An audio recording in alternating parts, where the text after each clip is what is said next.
Ya, apakah NKE sawit itu, bagaimanakah ia akan digunakan RM17 juta ni? Saya merujuk pada B20 070-400 menangani kempen anti minyak pemberian sebanyak 10 juta, dan juga pada P20 11101 lembaga minyak sawit MPOB 8.7 juta.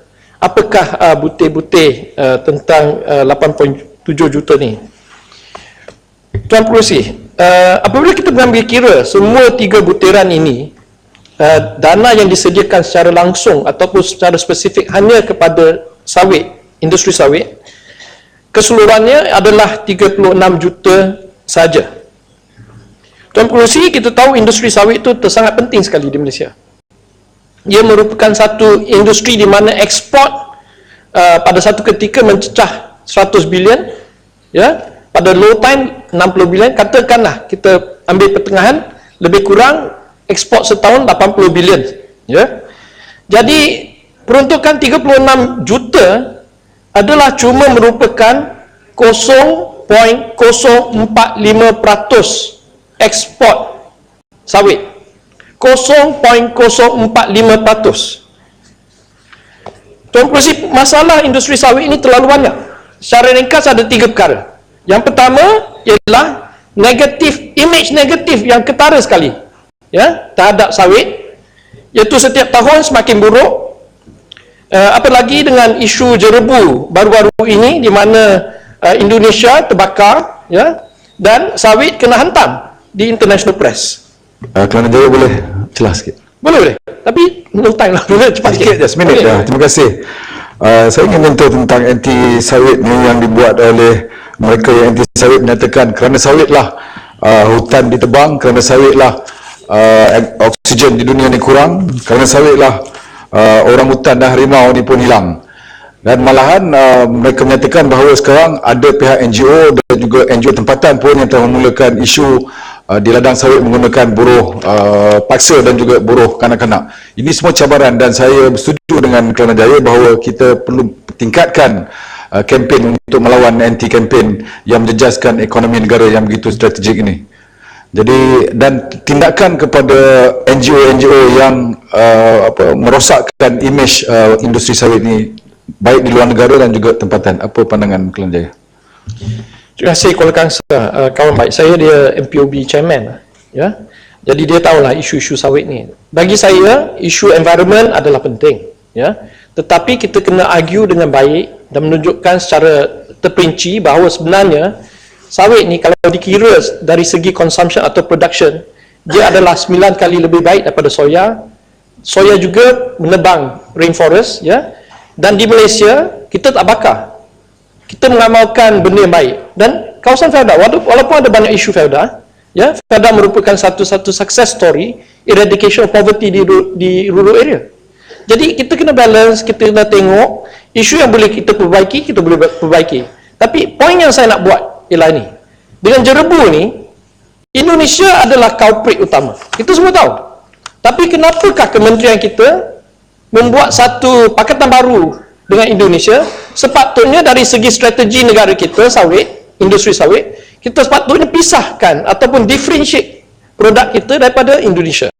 Maknanya produk Malaysia sepatutnya lebih environmental, patut dapat harga yang lebih baik. Tak guna kita berpakat-pakat dengan Indonesia secara kartel pun ataupun market control.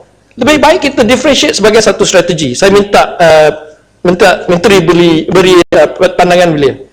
Nah, masalah kedua, ya, masalah ni kita semua tahu. Teknologi harvesting untuk kelapa sawit memang teruk. Tak pernah improve. 20-30 tahun tak ada apa-apa pun technological improvement. Ya. Dan tiap-tiap tahun kita ada masalah buruh pekerja. Ya. Selagi teknologi sawit tidak improve, harvesting teknologi, kita tidak akan mengatasi isu kekurangan labor tiap-tiap tahun. Masalah ketiga ialah tentang yield. The plant yield ataupun hasil daripada pokok-pokok sawit kita. Kita tahu kompetitor kita yang terbesar adalah minyak soya. Ya, kita tahu mereka pakai GMO, ya, bukan natural. Di sawit kita lebih natural. Kita tak pakai genetically modified teknologi. Ya, Tapi setiap tahun yield improvement dia adalah 1%. Di Malaysia 30 tahun kita buat sawit ni, yield improvement kita 2-3% dalam 30 tahun saja. Jadi kita perlu masukkan lebih dana terhadap scientific research. Ya. Yang masalah keempat adalah certification. Kita semua tahu RSPO itu baik, ya. Tapi kita semua pun tahu sekarang dah cerdik sebab kita tak dapat premium pun. Berapa tahun? 10 tahun RSPO. Premium sawit tak ada. Jadi kita tahu RSPO adalah isu certification, dan isu certification adalah sejenis tarif barrier yang baru. Ya.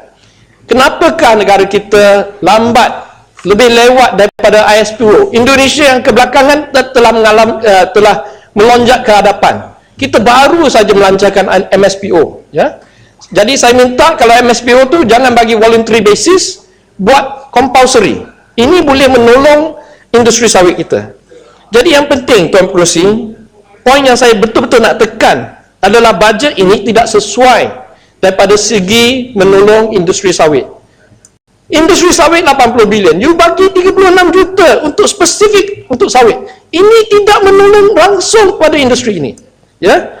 Kita perlu cara yang lebih dinamik. Saya minta Menteri kalau boleh ikutlah cara Lim Keng Yek dulu. Walaupun digerakkan, kita semua di industri sawit memang suka Lim Keng Yek, cara dia straightforward, mempunyai wawasan baik. Ya. Jadi saya minta kalau bolehlah, tahun ini dah bajet dah lepas dah, betul? Tahun depan saya minta Menteri Bajet sokong tak? tak sokong ni sebab 36 juta. Dia sokong untuk sawit industri 80 bilion. Think about it.